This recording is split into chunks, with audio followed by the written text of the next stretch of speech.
there is so much to unpack to what you just said. It was so profound, and I'm not sure we'll be able to discuss everything because we don't have so much time, but we'll do our best. The very title of our meeting today, Shining Communities, sounds somehow almost provocative when we look around the past decades. When we look around us, basically everything should suggest probably darkness and invite to discouragement, if we're honest. If you look around the past few years, basically empty churches, the rise of very aggressive ideologies, wokeism, very anti-Christian ideologies, like people defending life are more and more persecuted. You have the rise of euthanasia laws. So in this current context, all the, let's say, sociological measures would suggest that Christianity was about to completely fade into oblivion, into irrelevance. And yet, in a very unexpected way, these past few years, something that very few people saw coming, like the miracle of a rebirth in very different, whether it is in the Catholic communities, Orthodox, some evangelical communities. I could speak as a French citizen in France. It's something that no one saw coming. On TikTok for last Lent, Ash Wednesday, you had literally hundreds of people displaying a cross on their foreheads to celebrate their Christian identity. It's because of the rise of Islam. So the rise of Islam is a big subject of concern, but at the same time, it is reawakening a lot of people.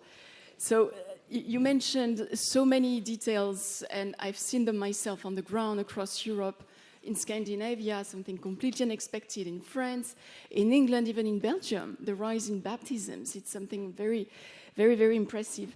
And so like you said, and that justifies the title, because when we think about these heartwarming trends, at the same time we can't ignore the formidable challenges that are still here.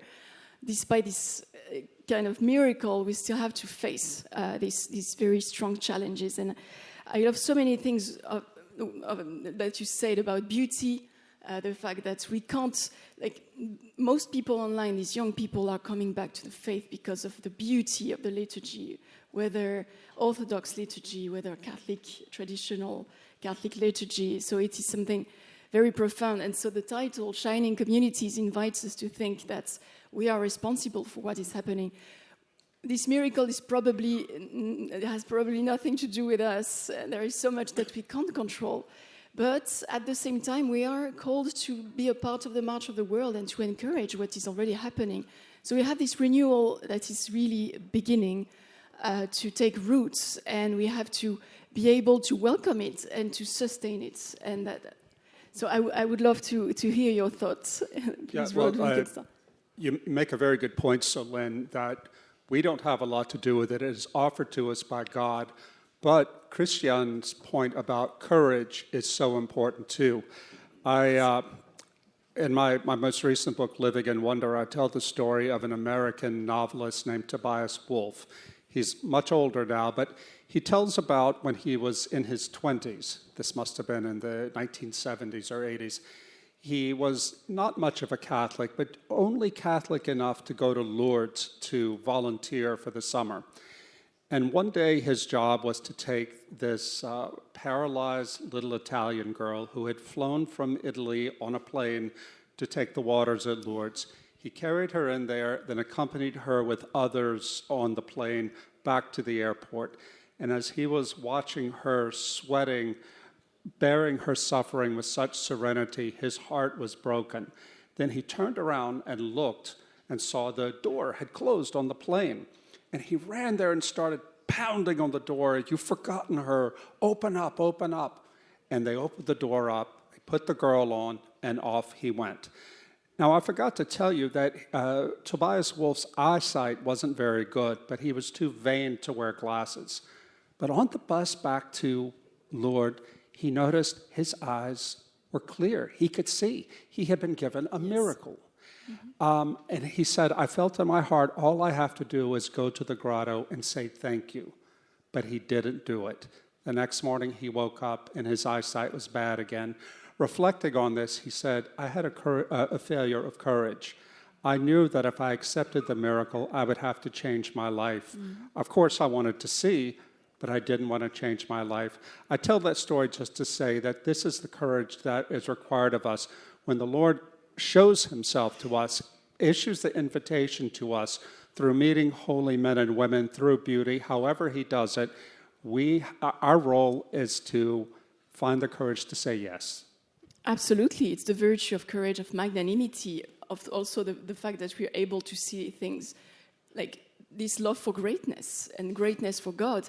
And Chateaubriand, the great French author, said in The Genius of Christianity, he said, why did Christianity succeed so well? It's because people can see that a religion that was able to produce an amount of beauty that is incomparable with any other religion is probably, in his view, but it's a convincing point that it's the one closest to the truth. So that's why it's so inspiring for the heart, and it was all made possible by human creativity and the fact that they were able to, also go produce beauty, even sometimes be a martyr for their faith. Would you like to react a little more about that, about this thirst for beauty, Mr. Yes. Anting? This is actually a theme that I have dealt a lot with in the various educational institutions that I've had the privilege to lead, and it really has come from. I don't want to be speaking negatively about one of the universities where I studied, so I'm not going to give the name of it. But there's one university where I studied that is known for its law faculty probably being the most ugly building there exists. Some of you will know where I'm talking about. And in that building, what I feel is anxiety. Anxiety. I feel the anxiety of the architect who designed it, probably even his disdain for the human person, probably not deliberately, but and this anxiety you feel everywhere. It permeates everywhere. And what beauty, so the anxiety pulls down the soul. I really feel anxious in that building, which means I cannot really learn. And so I would always escape the building as quickly as I could. Whilst if I'm in a beautiful building, another university where I studied, this time I can give the name, my university, my alma mater is the University of Leiden in the Netherlands, and one of its most beautiful buildings is we call it the Academy building. It's like the main building. If you walk into that building, you're uplifted. Yeah? You're uplifted. And it's that simple. When we designed the school that I founded, we specifically looked for a building where we could implement that. And in fact, it is like that in this school, from whichever window children look, they see beauty. A green field, a beautiful building, etc. And you see it in the atmosphere in the school. It's very practical, No, it isn't. Pope Benedict XVI said that in our time, the best apologetics are not propositional arguments, but beauty and the saints. Yeah. And because what they do is they reach into our hearts beneath the rational to let us know that God is there, and then they open our minds up. That's what happened to me. I was not a believer until I was 17 years old and stumbled into the cathedral at Chartres. And there was something about that beauty that overwhelmed all of my shallow teenage agnosticism. And I knew that God was real. And it set me on a path to where I finally surrendered to God after meeting a man I think was a saint, an elderly Monsignor. His was a form of moral beauty, and they opened my mind to the gospel, these personal encounters with a material manifestation of the Holy Spirit. Right. Now that you're talking, you published recently a blog about this renewal of the youth, like this attraction of the youth for orthodoxy, Eastern Orthodoxy. What makes you think that, and why do you think it's happening? Is it for the same reason, the same attraction for beauty? In the United States, Solène's talking about a New York Times article that appeared yesterday about how Eastern Orthodox churches, I'm Eastern Orthodox, are experiencing a wave of converts, and many of them are young men.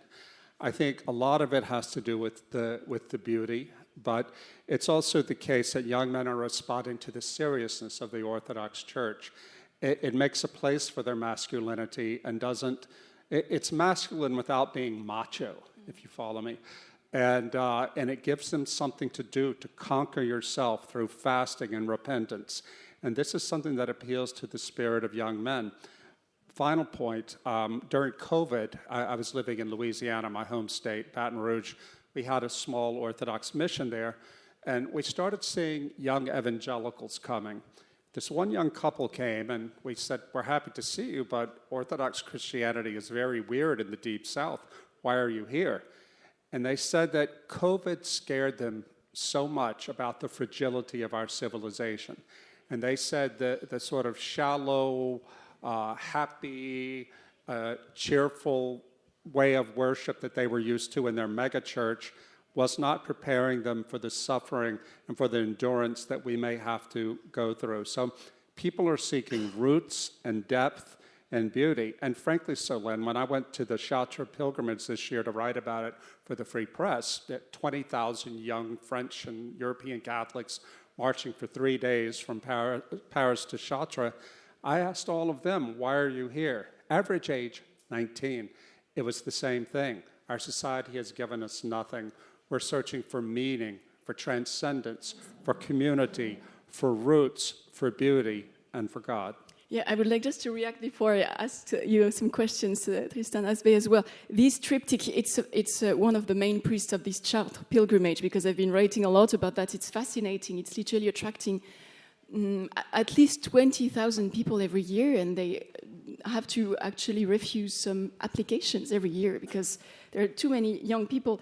And this priest told me, it is the triptych that actually is an echo to yours, Dr. Christiaan van Geusau, is the triptych transcendence, exigency. He told me transcendence, exigency, and discipline.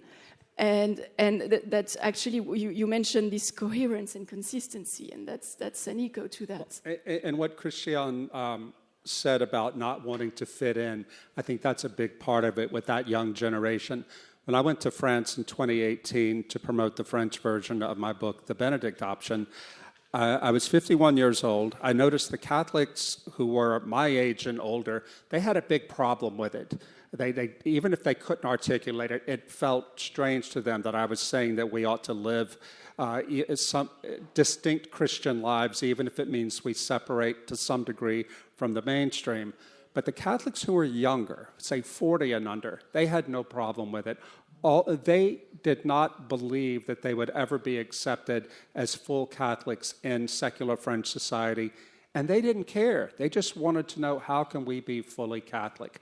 And I think that's what we're seeing happen with the younger generation. Whether they're Catholic, evangelical, or Orthodox, they don't expect to become part of the social order. They just want to follow Jesus. And that's an echo also to your book, Living in Wonder, this sense that it's not only, it's really something reigniting a thirst for something in all these young hearts. I would like to ask you a question, Tristan Azbej, as well, on a more political level, but already I would love to hear your reactions to what was just said, and maybe, yes, please. So it was very interesting to hear about this discussion that what attracts young people to Christianity in the West. And let me share with all of you this, that I have found this sort of attraction to newcomers to the church in the most improbable and extreme places, in places of extreme Christian persecution. Probably those who are in the room are aware of the violent persecution going on against Christians in Africa, in the Middle East, in other parts of Asia, and those who had the misfortune of hearing me speaking about these issues could hear a lot about these tragedies that are traumatizing to even hear about.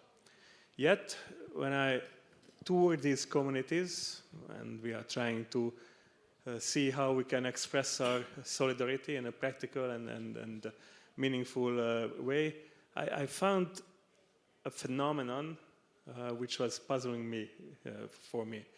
Every time there is a major, genocidal attack against Christians, there are people from the majority faith, for example, from Islam, who want to convert to Christianity. And in these societies, for example, where the Sharia law is applied, leaving Islam is a crime considered as a crime of capital punishment. Those who convert from Islam to Christianity face even graver and more severe sanctions than Christians. So how is that possible? Why would someone in their sane mind choose that sort of risk and threat? And I was trying to look for the answers. I've been leading the Hungarian slogan for 8 years now, so I came up with a few of them. First of all, these people who are members of Islam or other non-Christian majority religions at the area, they are shocked about the response of the Christian communities after an attack. And shock is about reconciliation and forgiveness, courage, as you have said it, and I cannot put it in any other way, joy, that is radiating even from the persecuted Christian communities. First is reconciliation.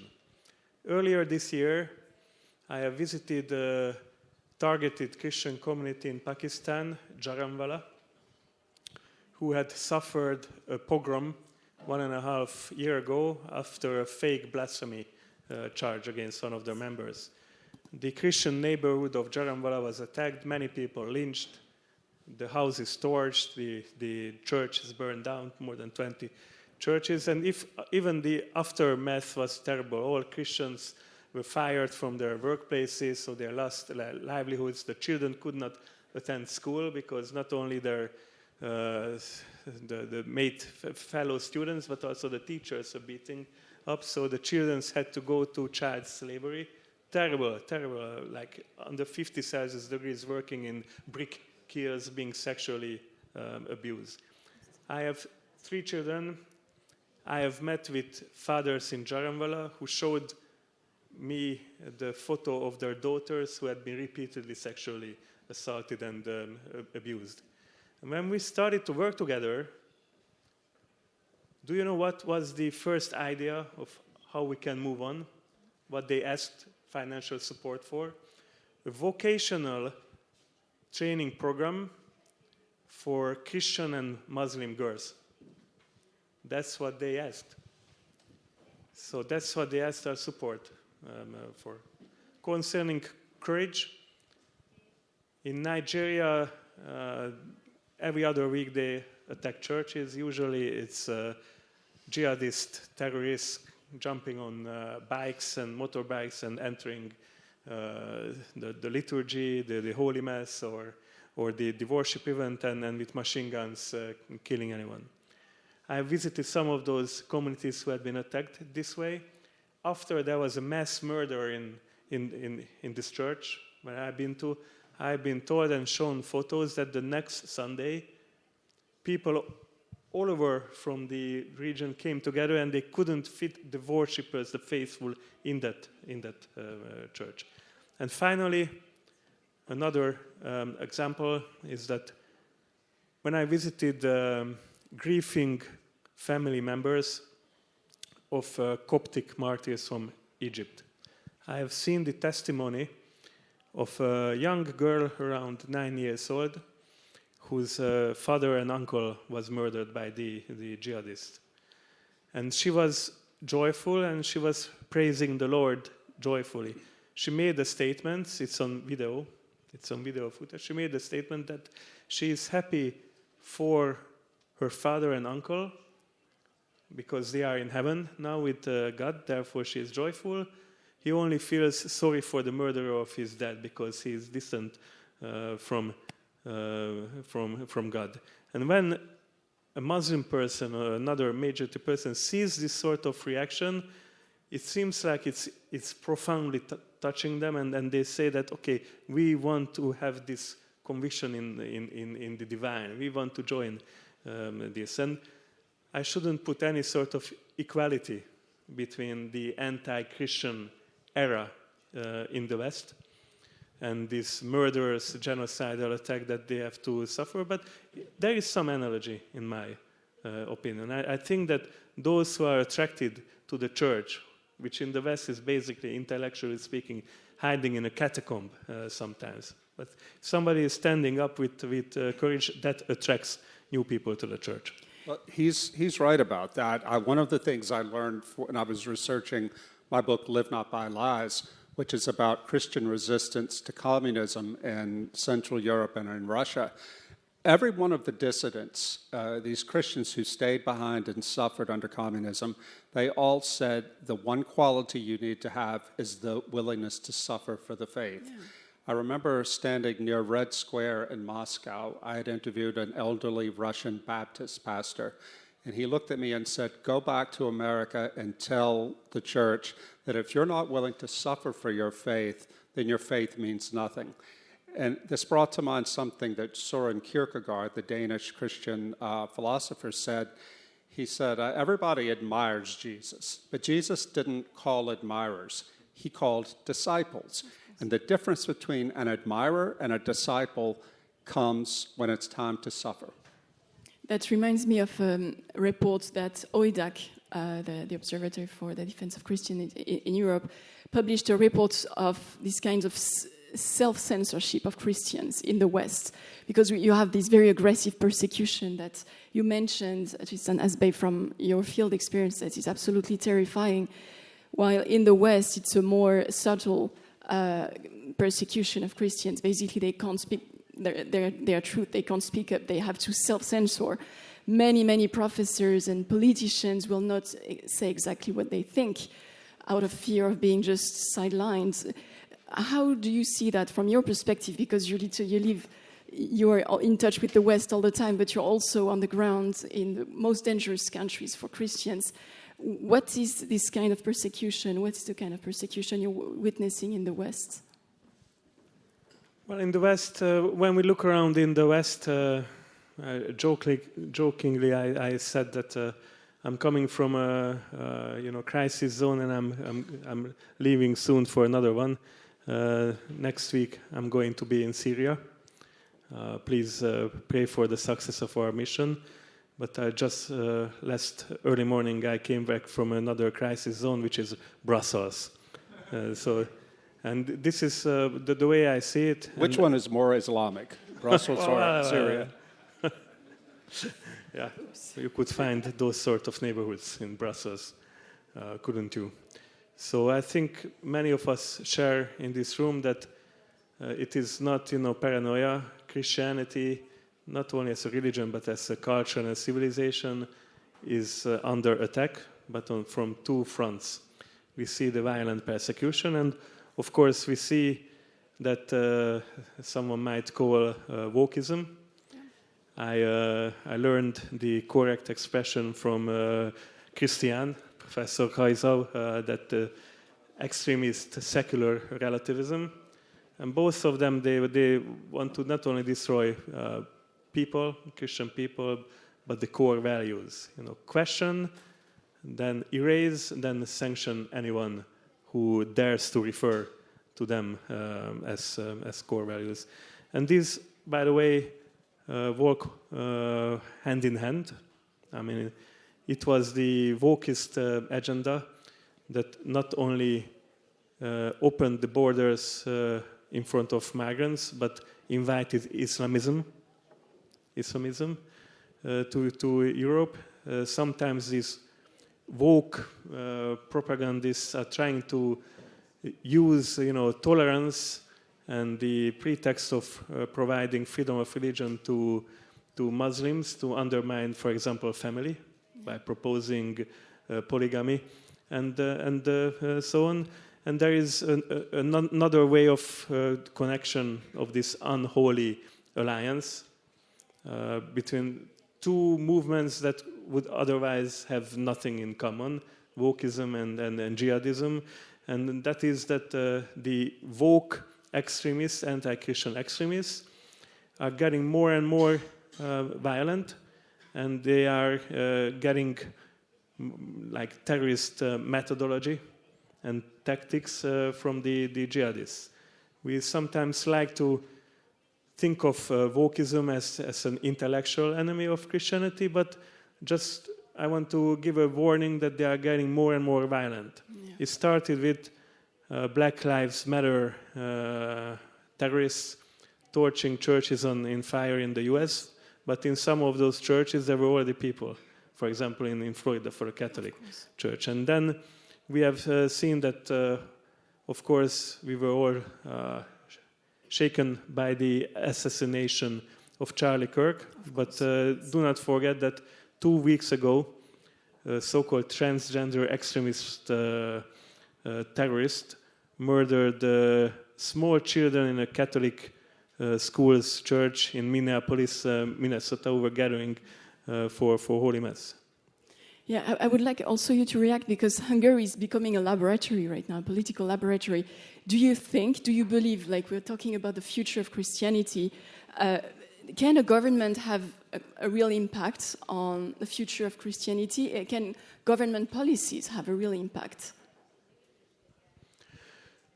Well, I had to miss the first bigger part of the conference.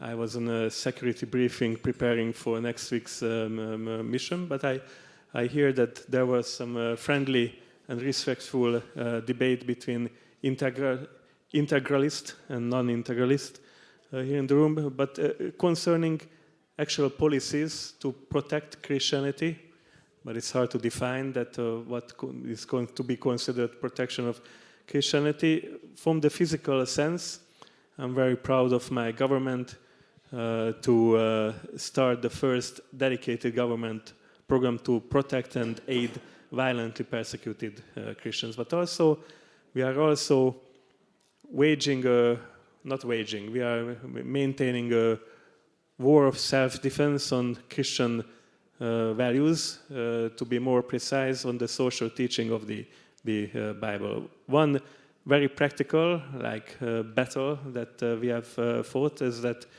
since we have some delegates in Brussels, we came to understand that the EU is first writing non-papers about the 70-some so-called agendas, then it will become EU directives, and that it will be mandatory to implement in the national laws. So we made a preventive measure by amending our constitution and making statements and enshrining in our constitution basically the social teaching of the Bible and Christianity concerning family, women and men, the rule of nature, before it will become mandatory to adopt the EU directives on gay marriage and transgender ideas and so on. It was successful. It infuriated Brussels. This has to do with why more than 10 billion euros that are Hungary's money are frozen in Brussels, but at least that battle was won. All of that is very important, but nothing can replace the activity of the church and of Christian families and associations. Politics can open a space for churches and families and Christian schools and so forth to do their work. But if they don't step up and do it and evangelize and live out the Christian life in public, then anything that politics accomplishes will not be stable. I think about my own country, the United States. In the 1980s, when Ronald Reagan was the president, Christians became very active politically, conservative Christians.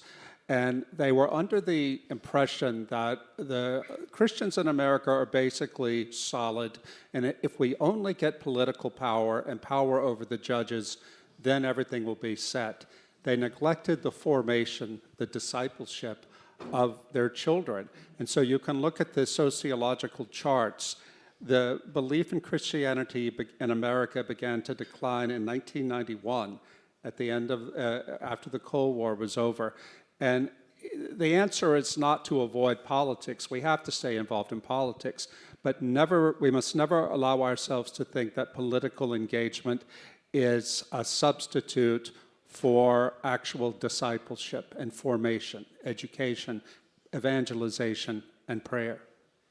Maybe, Professor, you would like to react on that? And then one final question to the three of you. Is it the end of Christendom? Because I'm thinking about the famous philosopher Chantal del Sol, who prophesied in kind of the end of Christendom. Not the end of Christianity, of course. And we are seeing it's absolutely not the end of Christianity, but maybe the end of Christendom, as we understand it, like a Christian order with Christian states.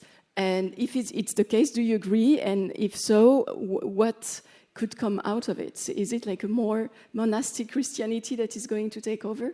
I would be very curious to hear all your answers before we can close this conversation. Well, first to respond to both Rod and Tristan. I couldn't agree more with Rod what he just said. And I would like to take it even a step further.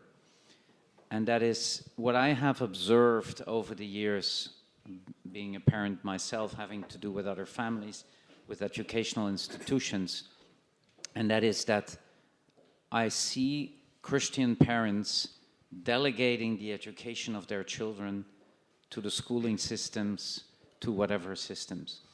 And there is a major problem there, because parents are the first educators of their children.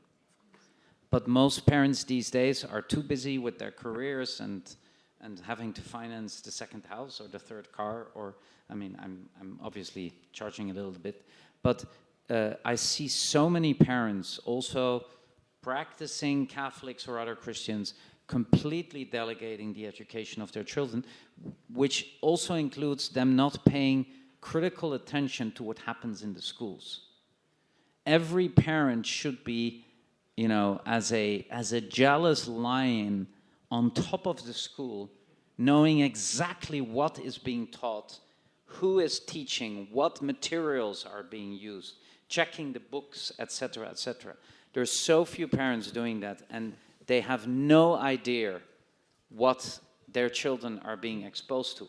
And if their children cannot bring that home and discuss this at the family table, instead of everybody sitting on their smartphones, and by the way, the smartphones is a whole other theme that we won't have time for, but I also see that most parents have no idea the worlds in which their children move around online without any checks and balances. Very important topic indeed, yes. So that's to add what Rod said, is parents need to get much more involved in the education of their children. It should be their number one priority.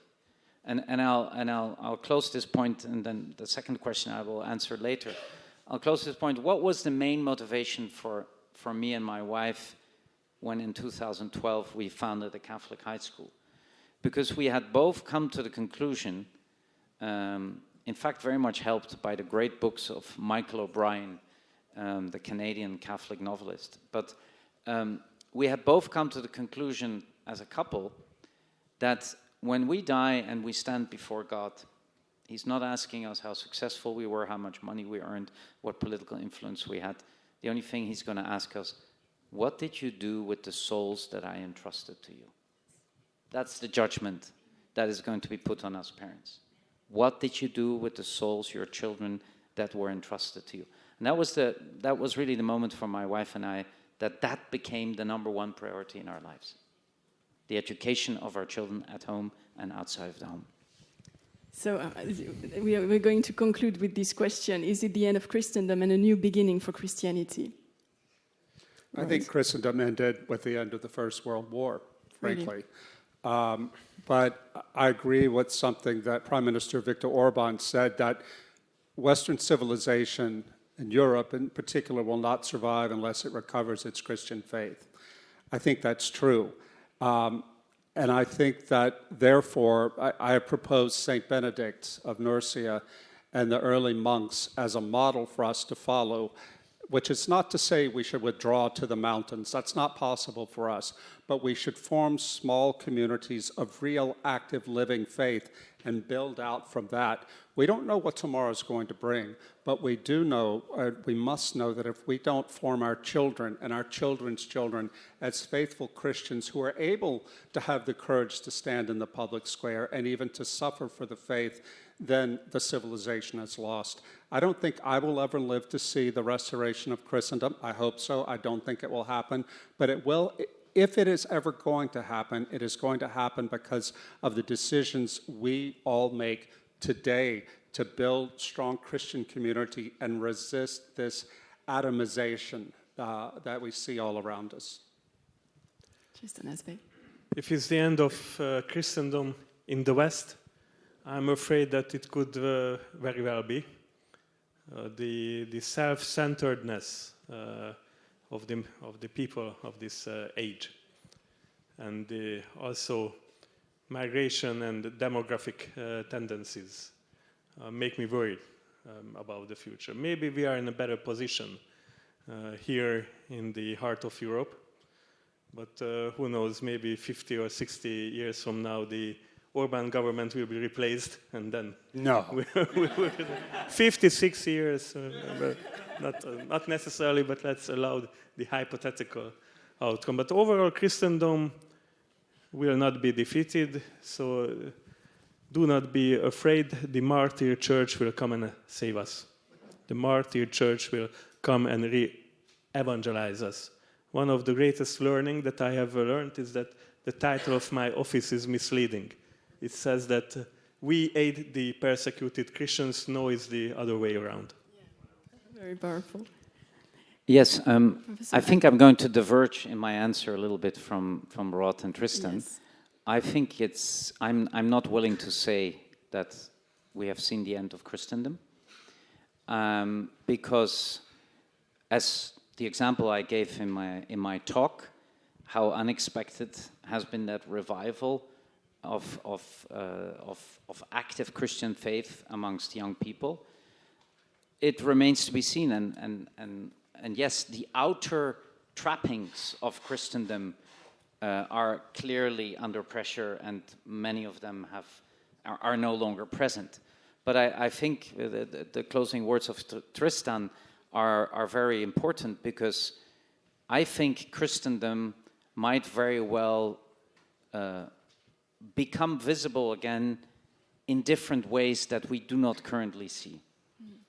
And I think it's very important not to be too fatalistic in already sort of concluding from the invisibility of certain trappings of Christendom that it is gone. Although I understand the analysis, I would rather say we're in a bit of a limbo, and we should not fall to the temptation of giving up, which I know nobody is doing around this panel, and instead see how in new ways can Christendom become visible. And there we come to what we all agree, that lies in the hands of us Christians. That's very powerful. Thank you so much. There is still so much to unpack. Artificial intelligence, for instance, you have a lot of Christians now calling for the creation of new knighthood orders to support Christians in this huge revolution. It's going to change our world completely, demographic winter, but that's going to be for another time. So thank you very much for staying with us until the end. I really enjoyed this conversation. Thank you very much, gentlemen.